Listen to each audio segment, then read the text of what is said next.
Ya, pada pertemuan sebelumnya kita masih di hadis ke-28. Ya, tinggal faedah terakhir ya, keburu habis.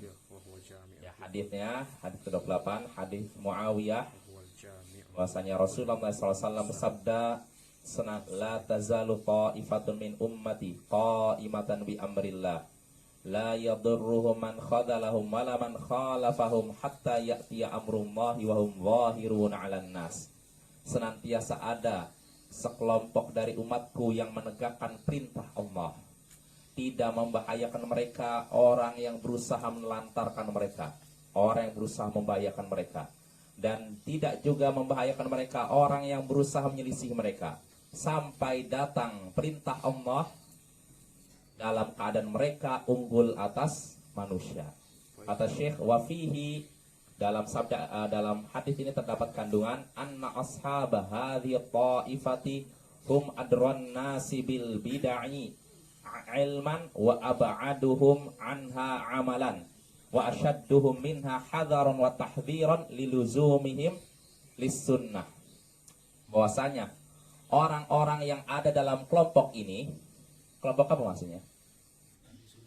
Ya, tadi yang senantiasa ada sekelompok dari umatku yang menegakkan kebenaran, yang menegakkan perintah Allah, tidak membahayakan mereka orang yang berusaha mencelakakan mereka, melantarkan mereka, dan juga orang yang berusaha menyelisih mereka sampai datang perintah Allah, urusan Allah, dalam keadaan mereka unggul atas orang-orang. Nah, ini kan Nabi menyebutkan ada senantiasa sekelompok dari umatku, satu kelompok, ya, sekelompok dari umatku. Nah, kata Syekh, bahwasanya orang-orang yang ada dalam kelompok ini, mereka adalah orang yang paling mengerti bid'ah dari sisi pengetahuan, dan orang yang paling jauh dari bid'ah dari sisi amalan. Mereka paling mengerti tentang bid'ah. Dari sisi pengetahuan mereka orang yang paling mengerti tentang bid'ah. Dan dari sisi praktek amalan mereka adalah orang yang paling jauh dari bid'ah.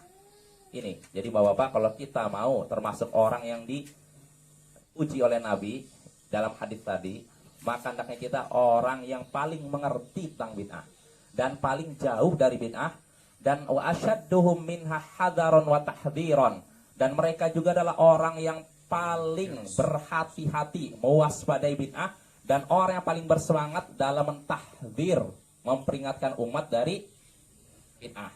Nah ini. Kenapa? Liluzumihim lisunnah, karena mereka berpegang teguh pada sunnah. Nah ini, jadi kalau kita mau jadi termasuk kelompok yang disebutkan dalam hadis Nabi ini, maka hendaknya kita, kata Syekh, orang yang paling tahu tentang bid'ah. Jadi kita bisa tahu ini bid'ah atau tidak, bagaimana caranya? Belajar. Nggak mau ilmu, Bapak ya. Ya itu. Terus kalau kita yang menjadi kelompok yang dipuji Nabi ini, hendaknya kita orang yang paling jauh dari bid'ah, tidak bergelimang dengan bid'ah.